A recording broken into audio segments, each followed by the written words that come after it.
beaucoup de critères aujourd'hui de réussite dans le monde, c'est combien tu as d'argent, quelle voiture tu as, est-ce que ta femme elle est jolie, est-ce que où tu pars en vacances. Alors t'as acheté un très beau étroit à 400 €, très bien, et le sourire à ta femme, il vaut combien? Le regard que les gens me donnent, il est super important, mais d'un côté me dit, ça vaut rien. Le « je » qui parle, le « j'ai reçu », le « j apostrophe », qui l'a créé? Qui m'a donné? Louis XIV.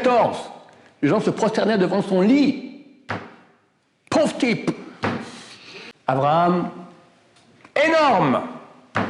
Il dit, Vanochi afar vaefer, je suis de la poussière et de la cendre.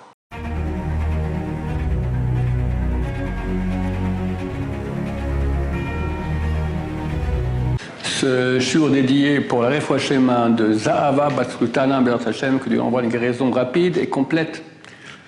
Bezrat Hashem. Alors la question de Zacharie. Je veux savoir quelle place on doit donner au regard des autres. Quelle place donner au regard des autres?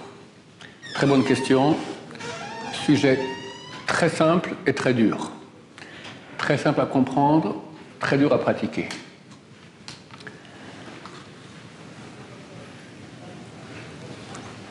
Hélas,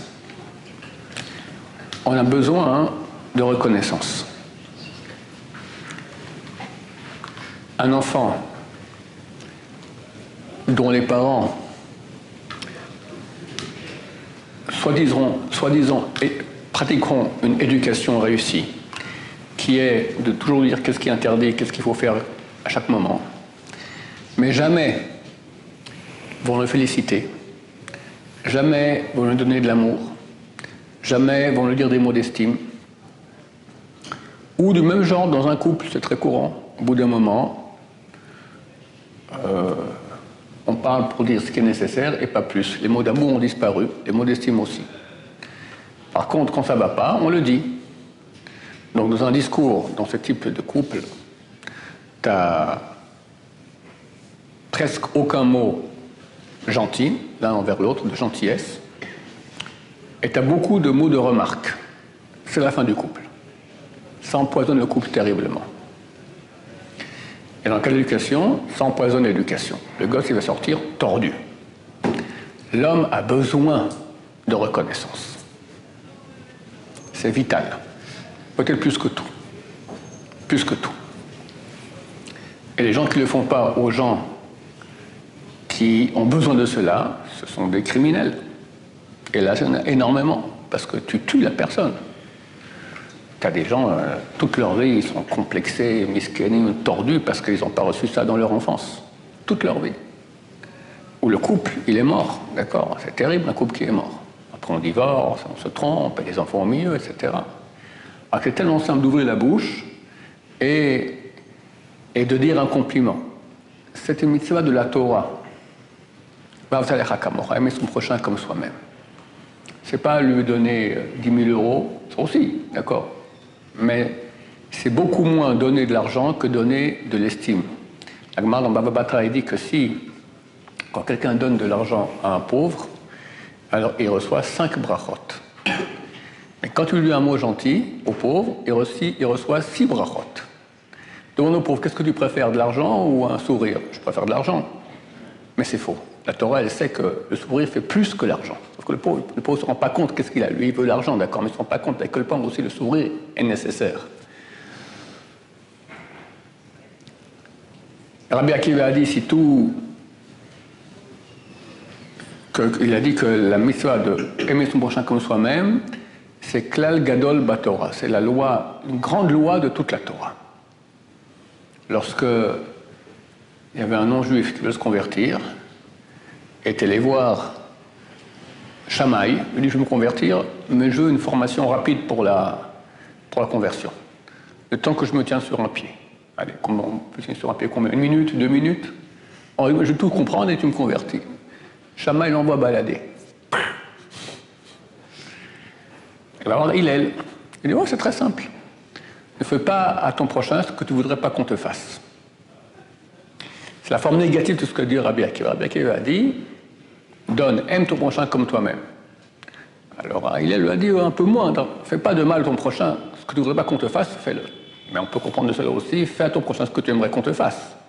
Qui n'aime pas entendre qu'on fait sur lui un compliment? Même Zacharie maintenant, je veux dire, Zacharie, franchement, je t'ai observé, t'es un type très bien. T'es vraiment quelqu'un de bien. Bien que tu sais que je pense pas du tout ça et je te raconte des histoires. Ça te fait plaisir. C'est dingue.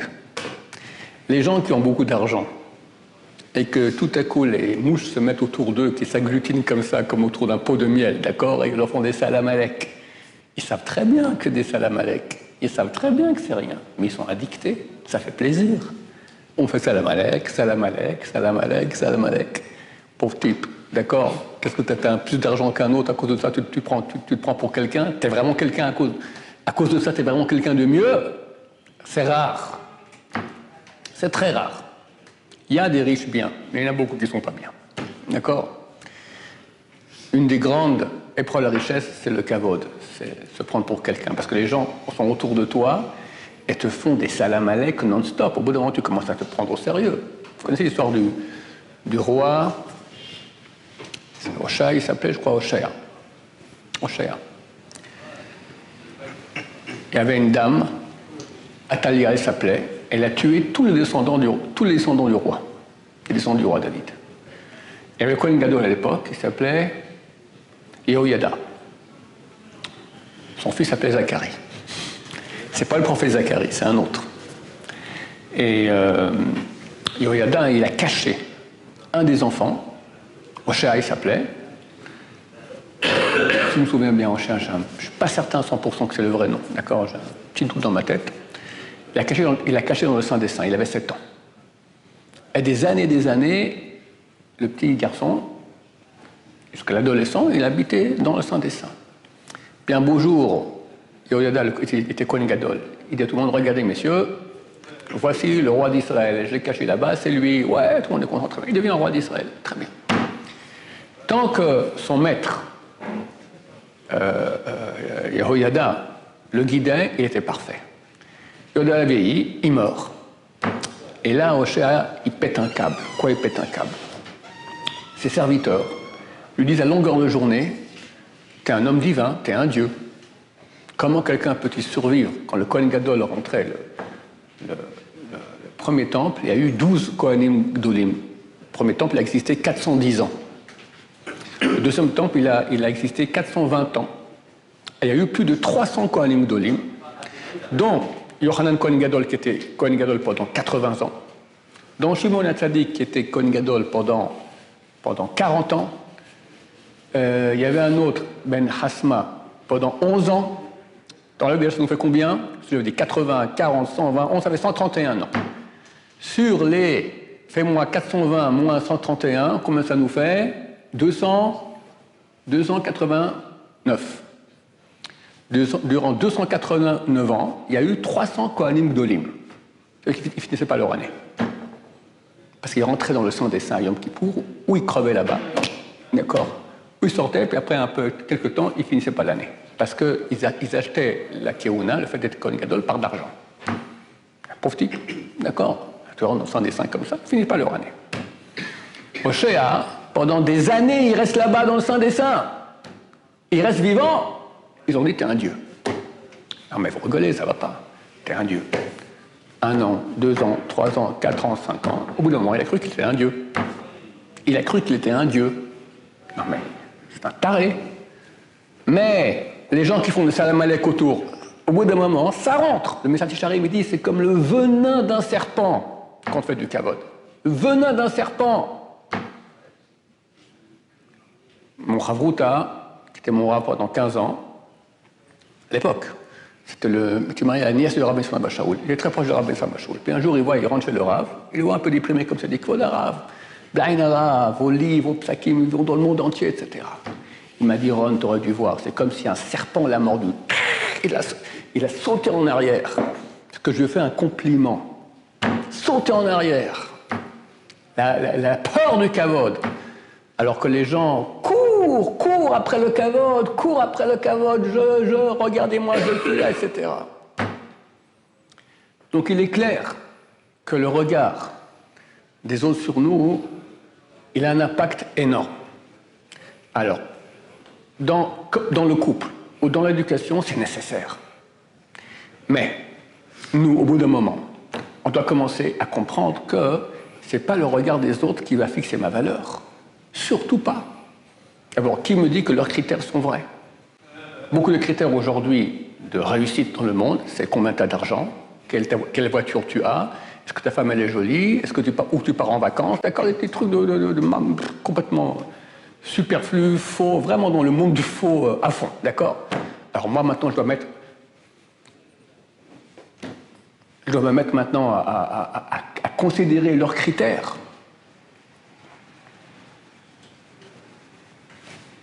Absurde. À cause d'eux, maintenant, je dois acheter une voiture qui coûte 3 fois que ce que j'ai besoin vraiment. À cause de ça, je dois commencer à... C'est tordu. Attends, même si on va dire ces gens-là, ils ont des critères authentiques. Ok? C'est des gens qui sont dans la Torah, ils savent qu'est-ce qui est juste, qu'est-ce qui est faux, qu'est-ce qui est futile, qu'est-ce qui est imaginatif, qu'est-ce qui est la vraie réalité. Est-ce que le regard, il est vrai? Alors Steinman, on a quelqu'un de plus grand que lui, phénoménal. Il disait sans cesse, Anashim To'im Bi, les gens se trompent à mon propos. Quelqu'un connaît les pensées qu'on a dans la tête. Les pensées tordues. Les pensées de jalousie, les pensées de haine, les pensées de bonne femme, la colère qu'on peut avoir, toutes sur ta face. T'as l'air tzaddik, dedans, t'as un repère de scorpion. Quelqu'un au monde, il connaît ça, il sait ça, on ne sait pas. Alors comment le regard de l'autre peut-il être un critère de ma valeur? Simplement, vu que je suis malade, et que j'avais besoin de ça dans ma jeunesse, je me suis addicté à cela, et puis sans ça, ça ne va pas. Alors dans le couple, c'est oui nécessaire. Ça met soi d'aimer son prochain comme soi-même, et chacun, l'homme et la femme, etc., chacun doit dire beaucoup de mots d'estime, d'amour, l'un à l'autre. Ils font la plus grande mitzvah de la Torah qui peut exister. La plus grande. Rabbi Akiva dit quoi? Un mot, un sourire déjà. Ça, c'est de la Torah. Des gens achètent des fois un étrog à 400, 500 euros pour une seconde la mitzvah. Là, tu peux en faire beaucoup plus. Hachem, c'est certain qu'il aime beaucoup plus la relation entre l'homme et son prochain que les mitzvot envers lui. Alors, tu as acheté un très beau étrog à 400 euros, très bien. Et le sourire à ta femme, il vaut combien? Combien il vaut? Le sourire, c'est encore facile. Mais quand elle te casse les pieds, d'accord, mais elle met hors de toi, rien. Le monde tient sur ces gens-là, c'est écrit. Celui qui retient sa bouche quand il y a une bagarre, le monde tient sur lui. Tolé Eretz al Blima, un verset de Job. Dieu suspend la terre sur Blima. Blima, c'est sur rien. Dans les conférences, on montrait toutes les théories antiques sur quoi tient le monde. Tu avais des éléphants en Inde, tu avais Héraclès en Grèce, d'accord. Chez nous, il n'y a rien. On sait déjà que la terre tenait sur rien. Blima. Mais le mot, quand on l'écrit ensemble, Blima, et comme ça c'est écrit, ça signifie autre chose, ça signifie freiner. Kabbalah dit, ce sont les sphères qui freinent, c'est des sphères de Dieu qui rétrécissent la vue que nous pouvons avoir de la divinité. D'accord? Mais en bon hébreu, en bon français, d'accord? Même encore aujourd'hui, Blima signifie freinage. Dieu suspend le monde sur le freinage. Quel freinage? Ceux qui freinent sa bouche quand il y a la bagarre. Agmara dans Kiddushin, elle dit qu'en Israël, comment vérifier la valeur de quelqu'un pour un yichus? Je veux marier ma fille à un garçon, d'accord? Le Rosh Hashiva, elle dit, alors, on peut dire, je veux quelqu'un qui s'est bien étudié, qui s'est bien prié, d'accord? Alors c'est marqué en Israël, on vérifiait comment? Quand il y a une bagarre, le premier qui se tait. Un dit, tac, ping-pong. Comme ping-pong, après pétanque, après bowling, après les missiles balistiques, d'accord? Celui qui se tait. Ça, c'est ça le top. Le top. Donc il y a des mitzvot énormes ici entre l'homme et son prochain. Et donc, comme je dis, dans le cours, dans l'éducation, il faut beaucoup donner des mots d'estime, etc. C'est nécessaire, c'est le carburant de la vie, d'accord, l'oxygène de la vie. Mais une fois, je reviens au point, mais une fois qu'on devient adulte, il faut comprendre que c'est de l'imagination. Dans le couple, oui, je dis l'éducation, oui, mais le statut que j'ai par rapport aux gens, ce que les gens vont penser de moi, c'est un panneau. Et malheureusement, ce panneau, il est super important à nos yeux. Regarde à quel point. Faire honte à son prochain en public. C'est marqué, celui qui fait honte à son prochain en public, il n'a pas parole à Maba. Et c'est une mitzvah, ça fait partie des mitzvot Yarek Vebaliavor. De ne pas transgresser, mieux vaut mourir plutôt que de transgresser cela. Comme on voit Tamar, qui était enceinte de 2 enfants, c'est pas qu'elle a préféré. Comme disent Chazal, il est agréable de se jeter dans la fournaise plutôt que de faire honte à son prochain en public. C'est le marloquette des poskim actuels, si dans tous les cas, il faut préférer se faire tuer plutôt que de faire honte à quelqu'un en public ou pas. Alors, Rabbi dit, ça dépend. Si c'est une grande honte, oui. Quelqu'un te dit, ou tu fais honte maintenant à Yosef, ou je te flingue. Mais une honte, d'accord? Bah, tu dois accepter de te faire flinguer d'abord. C'est terrible. Et pourquoi? Alors on voit que la Torah, elle met un accent sur le caveau de la personne. Parce que, on lui fait honte. Nous, on sait très bien que quand quelqu'un, Dieu veut lui faire un très grand cadeau, le plus grand cadeau qu'il puisse lui faire, c'est une honte en public. Pourquoi? Parce qu'au niveau de son corps, il n'a pas été touché. Au niveau de son argent, il n'a pas été touché. Son kavod, eh bien très bien, ton kavod, écrase-le un peu, c'est un cadeau de Dieu. C'est un signe d'amour extraordinaire. Celui qui a droit à ça, il va tout droit au paradis, Bezrat Hashem. C'est fantastique. Mais la Torah d'un côté dit, celui qui fait cela, il perd tout, il doit préférer mourir que de faire cela. Donc on voit que d'un côté, la Torah met un accent extraordinaire sur le kavod qu'on doit faire à l'autre, l'honneur, le respect de la personne. Donc elle comprend que le regard que les gens me donnent, il est super important. Mais d'un côté, elle me dit, ça vaut rien. Donc ça veut dire qu'on a besoin de cela. Et celui qui ne donne pas cela, et celui qui va contre cela en faisant honte à son public, alors à son prochain, il fait honte à son prochain, il est pécheur. Ben, d'un autre côté, celui qui est le récepteur de ce kavod-là, il doit comprendre que c'est rien, que c'est pas le kavod, l'honneur qu'on lui fait, le regard qu'on porte sur lui qui peut indiquer notre valeur. Notre valeur, d'où on saura, parce qu'on veut sentir qu'on a de la valeur. Notre valeur, elle viendra du regard de Dieu. Mais Dieu, je n'entends pas. Ok. Mais si maintenant, tu sais que tu es un bon juif, et tu fais tes prières comme il faut, et tu pries avec intention avec Dieu, et tu vois l'aide de Dieu, on la voit souvent par des petits trucs, des petits machins comme ça. Tu es aimé de Dieu. Ça, c'est extraordinaire. C'est là-dessus qu'il faut se battre. Et celui qui va comprendre cela et l'intégrer, il n'a plus besoin du kavod des gens. Qu'est-ce que j'ai besoin de ce que les gens disent sur moi? Alors que certainement, ils se trompent complètement. Alors ça fait guili-guili, ça fait plaisir, mais c'est du mensonge. C'est du mensonge. Alors comme je dis, c'est facile à dire.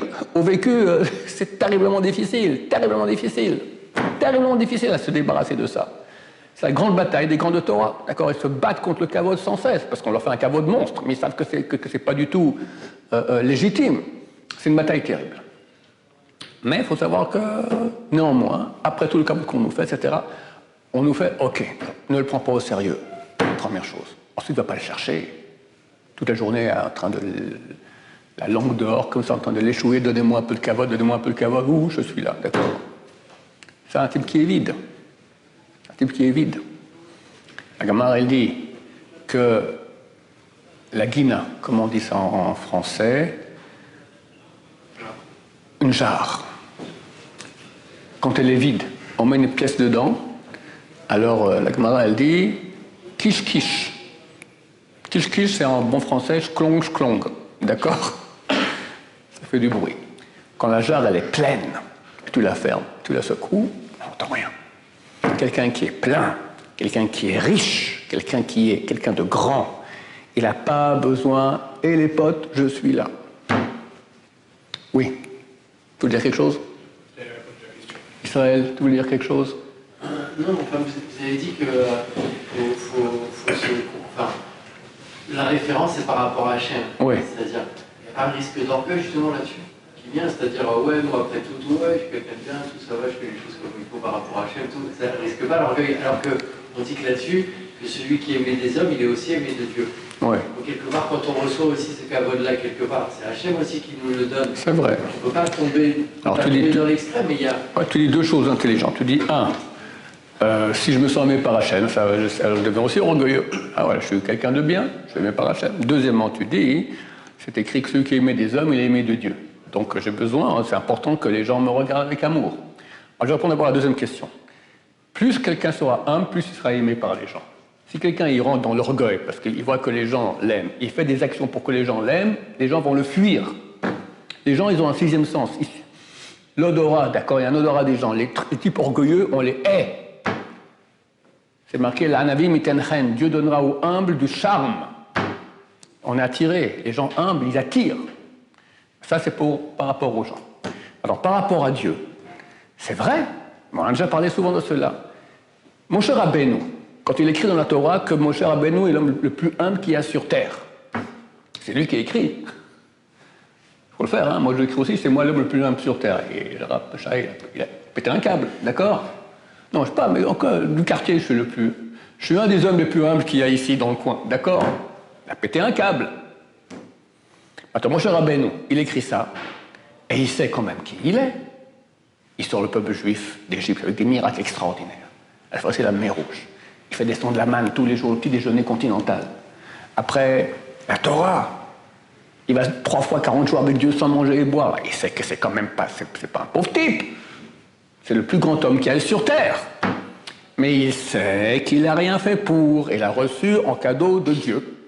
Donc si maintenant, moi je me sens aimé de Dieu, et je sais que j'ai des qualités, parce que Baruch Hashem, Dieu m'a donné des qualités, et je fais des mitzvot, je fais des choses qu'il aime, et je suis proche de Dieu, et je sens qu'il m'aime. Mais est-ce que je vais commencer à m'enorgueillir, à me dire, t'es quelqu'un? Jamais de la vie, parce que tout ce que j'ai reçu, et plus que cela, le « je » qui parle, le « j'ai reçu », le « j » apostrophe, qui l'a créé? Qui m'a donné? Dieu. J'ai été créé, je peux dire je suis, ça n'a aucun sens. Il faut beaucoup de travail là-dessus pour ne pas rentrer dans l'orgueil, savoir qu'on n'a rien, rien de rien. C'est vrai que Dieu nous donne un libre arbitre et que quelqu'un, grâce à des efforts, tu as choisi de faire le bien, tu as droit à une récompense grâce à cela. Mais quand même, ça aussi c'est un cadeau de Dieu. Tout c'est une création de Dieu, alors qu'est-ce qu'on va leur dire? Oh, t'as vu qui je suis? Voilà. C'est ça la grandeur de Moshe Rabbeinu, les grands d'Israël. La Gemara dit, regarde, Nebuchadnezzar, c'est le plus grand roi, le plus grand conquérant de l'histoire jusqu'à son époque. Celui qui a détruit le premier temple. Alors c'est marqué, il dit, Adamel, je vais monter jusqu'au ciel, Adamel et Léon, je ressemblerai au supérieur, à Dieu. Et comme ça, Gemara cite beaucoup de grands, des goïms, qui sont pris pour des grands. Louis XIV, les gens se prosternaient devant son lit. Pauvre type. Devant son lit, qu'est-ce que tu es, espèce de tordu? D'accord? Alexandre le Grand, je ne peux jamais m'empêcher de raconter. Alexandre le Grand, tu connais un autre grand roi qu'on appelle le Grand? Oui, très grand. Il a conquis depuis la Macédoine jusqu'en Inde. Il faut le faire. Mais c'est une ordure, c'est le plus grand assassin de l'histoire. Un jour, il pisse une crise de nerfs dans le quartier général, il prend un couteau et tue son général, son compagnon d'armes de toutes ces batailles. Il s'énerve et il le tue. C'est quoi ça? Mais c'est un tordu de tordu. Agmar poursuivait, maintenant regarde les grands d'Israël. Abraham, énorme. Il dit, Vanochi afar vaefer, je suis de la poussière et de la cendre. David Ameler, il dit, Anitolad veloi, je suis un ver et pas un être humain. Moshe et Aaron, ils disent, Nachnouma, et nous, qu'est-ce qu'on est? Mieux que tous. Ni ver, ni cendre, ni poussière. Quoi? T'es même pas ça. Ça, c'est la grandeur des grands d'Israël. À nous, quelque chose d'important. Les plus importants. T'as quelque chose de plus grand que Moshe, Abraham et David. C'est le monde tient sur ça. C'est le pilier du monde. Ils savent qu'ils sont rien. C'est ça la grandeur d'Israël. Baruch Adonai, l'olam, amen, amen.